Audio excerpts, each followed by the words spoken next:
Hey there, thanks for watching. In this video, I'm going to be talking about some things I've learned about friendship, and in particular, making friends and being a friend while you're on this journey to financial independence, or making friends when you're already living a life of financial independence. Before we get started, I ask you to please click that like button for the YouTube algorithm. It's a huge help to me and my channel, and I really appreciate it. So, friendships can be kind of tricky because on the one hand, they make life worth living. Some of the best memories I have are with my friends, and specifically with me, it's when my friends kind of encourage me to do just zany, crazy things that I wouldn't think of to do normally on my own. Friends keep your history, and especially if you've been friends with people for a long time, they remember you kind of at your best and your worst and can help level you out when you're in some of your bad times, and they can help share in the good times that you experience. On the flip side, negotiating a friendship that you feel like isn't working the way that you would like it to work can be really challenging and really demanding and can generate some of the worst times in life. So it's really best of times, worst of times.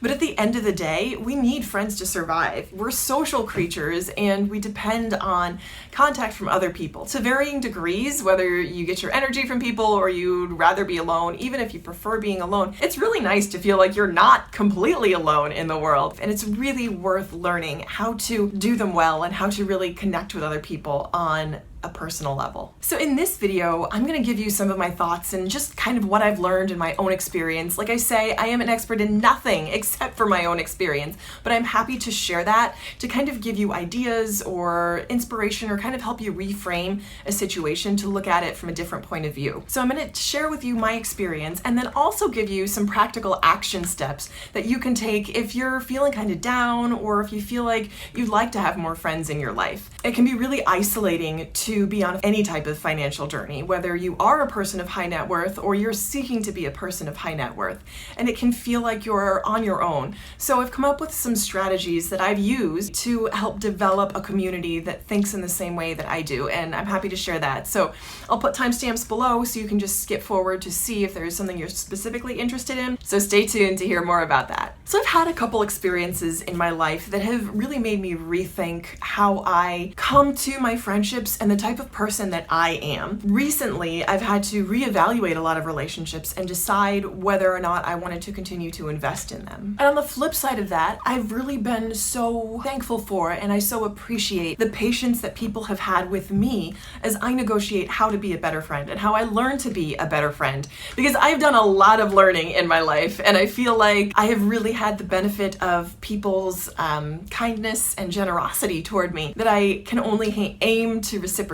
So when it comes to friendship, I have, through a series of very specific events, learned to live by the following motto. And that motto is, it's none of my business what other people think of me. And I'm gonna say it again because it's that important. It's none of my business what other people think of me. And that's not to say that other people's opinion isn't important. All that means is that I don't let someone else's opinion of me dictate how I live my life. So how this comes into play was the following. So I moved abroad to work and teach, and that was the first time that I had really been in a completely different country and was starting from scratch. I knew no one in the area that I was living. Like, I didn't even know, I didn't speak the language. I didn't know how to buy groceries. I didn't know how to basically walk down the street. It was a really exciting time. There were other foreign expat individuals in the community that I was living in, and I really feel like I maybe expected more of them than I should have. So my own expectations were maybe a little bit skewed. I thought that we would be instant friends, and in that situation, I know that my expectations were the cause of my failure.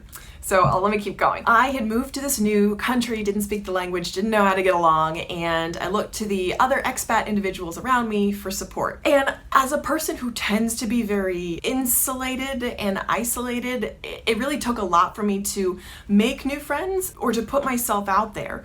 But at the same time, I thought that we would all kind of help each other. And as a result, I think I may have come on a little bit too strong. Maybe, just a little bit too strong. And I remember, so it had been I'd been there for a couple months, maybe 2 months. And I was like, hey guys, like, are we gonna go out to dinner? Because maybe we went out to dinner once once or twice a month. And I found out kind of through the grapevine that people had decided to go out to dinner without me. That like really hurt my feelings. And I remember one of the other individuals saying to me kind of as an aside, you know, don't be so eager to do things. And that totally hurt my feelings because I was like, well, what do you mean eager? Like, it's taking a lot of energy for me to like throw myself into this new situation, and like I wanted to make the best impression I possibly could. So as a result, I know based on his comment that I came off a little bit strong. And while it hurt in the moment, I took that feedback on board and I made the necessary adjustments. Like, this hurt so bad. Like, I was in like a funk for a good maybe month after that. Like, it was not fun. And that stands as probably maybe the top 4 worst times in my life, was being sort of rejected from this very insular community in this completely foreign country that I was living in. But after I kind of like let myself sit for a little while, I picked myself back up and I was like, you know what? Take that on board. They felt that you were being a little bit too eager. And this is how I developed this motto, living by this motto, which is not mine, by the way. It's totally a product of 12-step groups. It's a 12-step slogan. I use this motto, it's none of my business what other people think of me, to kind of give myself the energy to get out there and try again. So what I did was I took that experience and I used it to fuel me to find other friends. The people that had rejected me lived kind of closer to where I was living, so I made my way outside, and it took a little figuring out. I had to kind of figure out how to get myself around, how to take buses, how to take subways, but I knew that this was something that I could do, and this is something I chose to do because I knew that I belonged in a community of friendship and of hope and of encouragement, and I put out there in my head that I was going to find people who thought like me and who interacted with the world like me, bearing in mind not to come on too strong. And that was a lesson for life, like to just not come on too strong and to not be so eager to do things. So I took that on board, but I used it to fuel me to move forward and say, you know what? The person whose opinion matters most about me is ultimately me and my higher power. And if I can go to sleep at night with myself, then that's the most important thing. So after that initial month of being in the funk, then getting myself back out there, I went to every social event I could hear of. But where I found the most friends and where I had the most success meeting people who were like me, who were living a life of financial abundance and yet being very frugal, very thrifty, living frugally. The place where I found the most people like that was actually a local church. So I would go on Sunday mornings, and I went to this church every single week that I lived in that country, and that was where I found the most people that I could relate to, and it actually ended up being one of the best experiences that I had in that country, and I'm still friends with those people today. That is for sure not to say that churches are always filled with people that do good, because I've had plenty of challenging experiences in houses of worship as well, but that's where I found a reflection of the people that I was looking to connect with, and that's where I found people that were able to connect with me as well. In all my faults and failings and shortcomings, I was so grateful for the people that were so generous and were interested in cultivating that type of a relationship with me as I was with them. So since moving back to the States, I've had challenges with making and finding friends as well, but thankfully they're a lot less and less intense than what I had living abroad. And every now and then it's just necessary to reevaluate the friends that you have in your life and whether you're bringing to them your best self and whether or not you feel that you're reflecting from them their best selves. So that's always kind of a negotiation, but it's always helpful again to think, what would you like someone to do unto you? How would you like to be treated? All right, so that said, here are the action steps that I've kind of come up with over the years through trial and much error. Here are the 7 steps that I recommend if you're looking to find friends on your journey to financial independence, or if you are a person of high net worth looking to build additional friendships. Here are some action steps that I can share. Step number 1 is to know your core values and what is most important to you. So for me, I figured out, again, through trial and much error, that a value that's really important to me is kindness, also generosity, humility, trust. Things like that are just very critical and core to relationships that I have now. Well, it might sound obvious, because who doesn't want these values in their relationships? It bears mentioning, because what you focus on, you find. You find what you focus on. So if you have these values in your mind, in your interactions, as you're looking to mirror these values and to see these values in other people, it's worthwhile just to note them and to have them and to sort of fix your mind on them as you're looking to build relationships. Step number 2 has to do with how you define yourself and your own identity. This took a little fine-tuning for me, and it's still something that I'm working on because we're ever-evolving people, and I believe that all people are always changing. At the same time, it's your responsibility to be changing into the type of person that you most want to be changing into a better version of yourself rather than a worse version of yourself. I had to decide how I wanted to identify. Was I going to identify as someone who was a good friend? Or whether or not I was realizing it, was I going to identify as someone who enjoyed being alone and was just a loner and didn't need other people and kind of came off as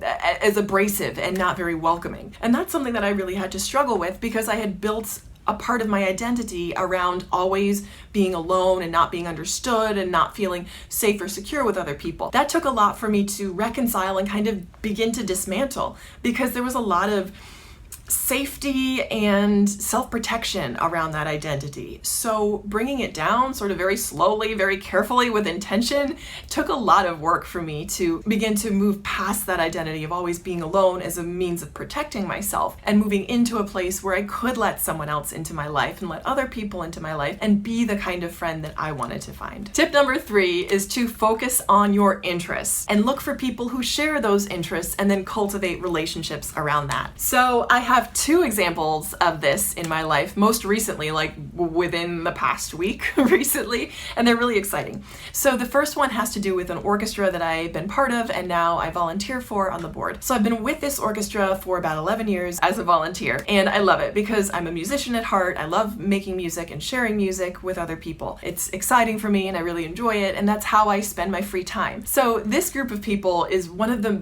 most fun groups that I'm part of. I'm one of the younger members. These are totally the people that I want to be surrounded with. So they're people that I want to be like and to emulate, and I really enjoy cultivating relationships with them. And I really love being part of a group like that has nothing to do directly with either money or finance, financial independence, but yet I find that even though these things aren't directly related, they still pass over into the type of lives that these people lead. They're very disciplined, very generous, fun-loving people that I just absolutely adore. So that's one place where I found people that I really connect with and have been able to build strong, successful friendships with. And it doesn't even have to be music. Like, it can be anything, a sport or any type of a hobby. But the idea is to have something else to focus on that allows you to build deeper connections over a shared interest. The second area where I've built really strong connections is in this area of real estate meetups, which is interesting because I don't own real estate, but I love learning about real estate and being exposed to that type of thinking. So I go to a real estate meetup. And that's another place where I've met some really interesting and really, really great people. On the topic of connecting with people who share your same values, who share a mindset toward financial independence,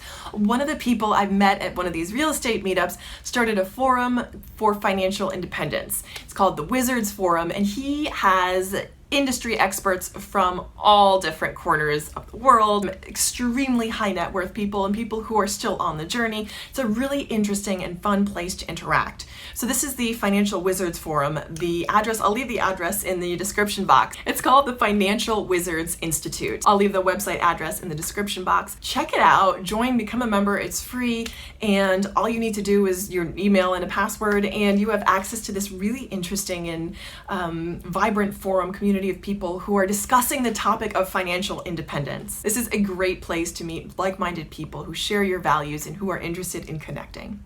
Tip number 4, this one's important, is to be patient. And I know this sucks, but this is the one that I also had to learn when I was trying to make friends in this new country, is that patience is key. You can't expect people to warm up to you overnight, and if you're working to build these new relationships, it's going to take time. This is a killer for me because I move fast, I want to move fast, I want to see results fast, and just like growing your financial net worth doesn't happen overnight, cultivating strong, authentic, genuine friendships doesn't happen overnight, so be patient with yourself, be patient with other people. Tip number 5 is to listen and to become a better listener. This is another one that I've really had to work on over the years, because I've been so concerned often in how people are perceiving me and how I'm coming across, and are they hearing what I'm saying, that I don't stop to hear what other people are saying. And in building and maintaining a friendship, hearing what someone else is saying is so much more important. So that's probably the most important thing that I've learned, is to listen well. Tip number 6 is to be the friend you want to have. This again might sound a little bit basic. Of course, you want to be a good friend, to have good friends. It kind of goes, that way. But it's really, again, worth mentioning that you can't have good friends unless you are good friends. And that means doing little things like staying in touch, making sure you reach out, being kind, considerate, that you're adding to the relationship rather than taking away from the relationship. So just be the friend you want to have. And tip number 7 is to cultivate gratitude in your life. Appreciation. This is so important. Until you can appreciate what you have in your life, you will never get more of what you want. I've noticed that what you focus on gets bigger. So the more you appreciate and the more you cultivate in your life, the more good stuff you will start to see in your life. That's not hokey. That's not new age. That's science. Your brain can't tell the difference between things that you visualize and things that you actually experience. So really, the more you're grateful for it, the more you'll find to be grateful for. All right, so these have been my tips and stories and action strategies to have, cultivate, find, and keep good friends on your journey to financial independence wherever you are. I thank you so much for watching, and I hope that you'll keep watching. Bye.